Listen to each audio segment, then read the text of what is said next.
Most children cannot wait to dress up and go out on Halloween trick-or-treating, but allergies prevent a lot of kids these days from eating or even collecting candy. Right, and those are the kids who may just need a Switch Witch. That's the name of Audrey Kinsman's plush toy that comes with a storybook and with a message. And Audrey is with us this morning.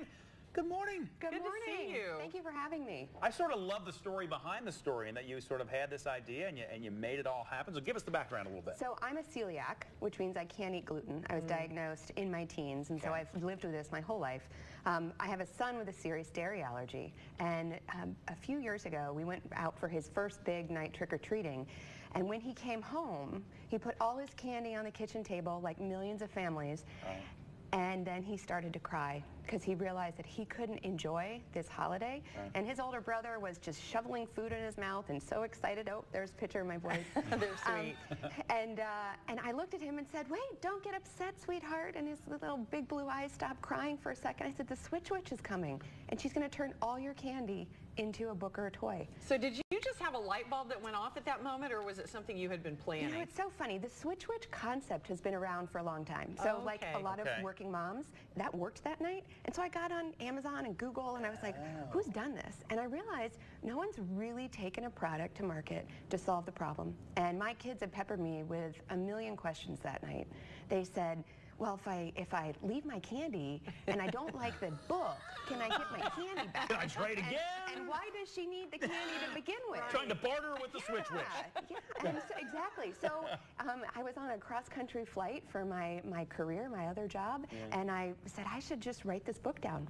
And I made up the story, and I wrote out the book, and then I promptly got rejected from every publishing company I sent it to. So with a group of wonderful moms in Denver, we started a publishing company and brought it to market, and we're at Target shelves nationwide. That's amazing. I just love that you said, nobody's going to take it, I'm going to start my own company. So what is recommended in the book? So the book is about why witches need candy. And they need candy to fuel their brooms and to heat their homes, and the whole witch world runs on candy. So this is just a page from our book, where the candy that comes in provides general witchy warmth, cauldron heat, broom fuel, and that on Halloween night, trick or treat your heart out. And we're not against candy. Right. In the book, she says, keep a few pieces of your loot, but leave the rest for your Switch Witch. So and then what do they get for the Switch? It is up to the parents. And so in creating the product, we really took a playbook from the elf on the shelf. Sure. Because I love the fact that this little elf keeps great behavior in my house through the month of December. So it comes with a Switch Witch doll, which you can touch, which you can play with, which you don't have to move every night as a parent. But that allows kids to be reminded that good kids can make the trade, and it's up to the parents and the kids what kind of note they leave. What kind of reaction have you gotten from moms and dads who do have a son or a daughter with an allergy of some kind, maybe a peanut allergy, whatever the case may be, where they just can't have some of the candy? I can't tell you how wonderful it's been to help other families who struggle with allergies, and to help parents who just want to instill more moderation into the holiday of Halloween. And that consumption is huge in Halloween right now. And this is just another tool, another part of the holiday tradition that keeps all the magic in Halloween without all the candy. And for kids with allergies, it's been a lifesaver. Well, you were talking about just how much candy, how much sugar kids consume. What are some good alternatives that you like?